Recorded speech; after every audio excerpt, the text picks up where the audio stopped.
E hoje eu vou falar um assunto que alguns colegas me pediram para fazer a abordagem de que estratégia a gente poderia utilizar para que as mães reduzissem o uso excessivo de mamadeiras, né? Quando elas vão oferecer o leite, mamadeiras diariamente, esse uso é muito excessivo.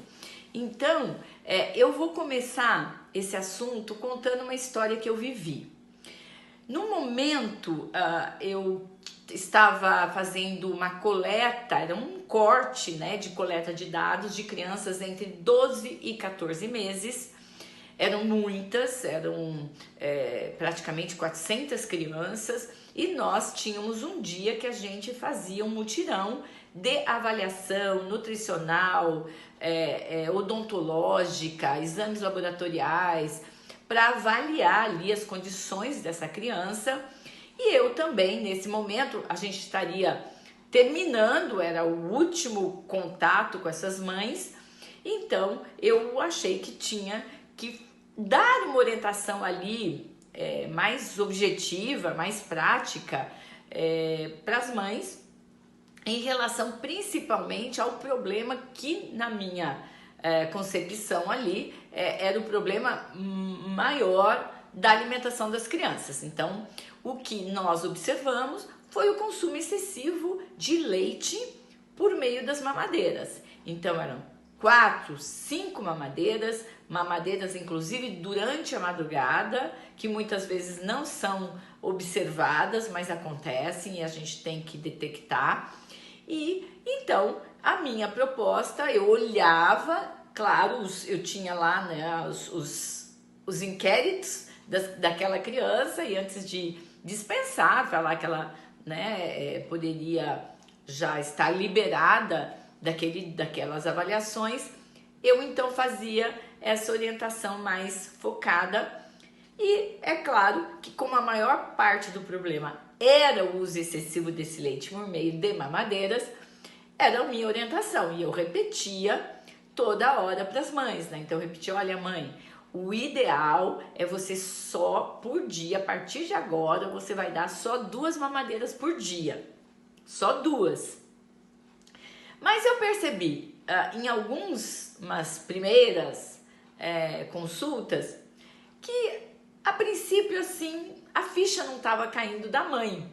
E um dia eu resolvi mudar a estratégia e dar um exemplo. Então, eu falei para a mãe assim: olha, então você vai dar, a partir de agora são 2 mamadeiras por dia, então leite nessas mamadeiras só 2 vezes por dia. E eu vou te dar um exemplo. Se você der uma madeira às 7 e depois outra às 10, acabou, não tem mais. Então você vai dar leite e mamadeira só no dia seguinte. Quando eu falei isso, a mãe imediatamente ela falou assim: e eu vou dar o quê depois? Eu levei um susto tão grande com essa pergunta que eu imediatamente respondi: polenta, dá polenta com molho. Foi assim mesmo. Depois, é claro, que eu percebi que essa era uma estratégia muito importante, porque ela fazia a ficha cair e dar exemplos do que ela poderia dar. E aí ela entendeu que, a bem da verdade, se ela desse uma mamadeira de manhã, era melhor não dar outra ali próximo, antes do almoço, porque aí ela não ia poder dar mais. Então, esta prática, ela está assim introjetada culturalmente. As mães consideram o leite um alimento altamente importante, que é, né, fundamental. Então, quanto mais melhor, e não é essa proposta, né? Isso não está correto, e cabe a nós, nutricionistas, falarmos e sempre estarmos usando estratégias para a gente conseguir mudar essa prática em relação ao uso das mamadeiras. Quando eu atendia crianças até maiores, que faziam uso de mamadeiras e eram crianças que estavam com excesso de peso, a primeira medida que eu tomava como tarefa era tirar as mamadeiras. É difícil?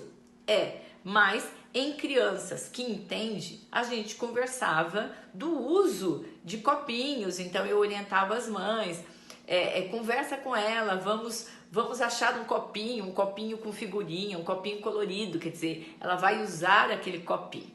Bom, isso eu fui dando ideias, né? Porque até para a população que teria recursos limitados, nossa, nessas lojas né, baratas se usa aquele copo, né? Que tem a Cinderela, o bichinho, o que a criança escolher, e isso poderia ser uma estratégia.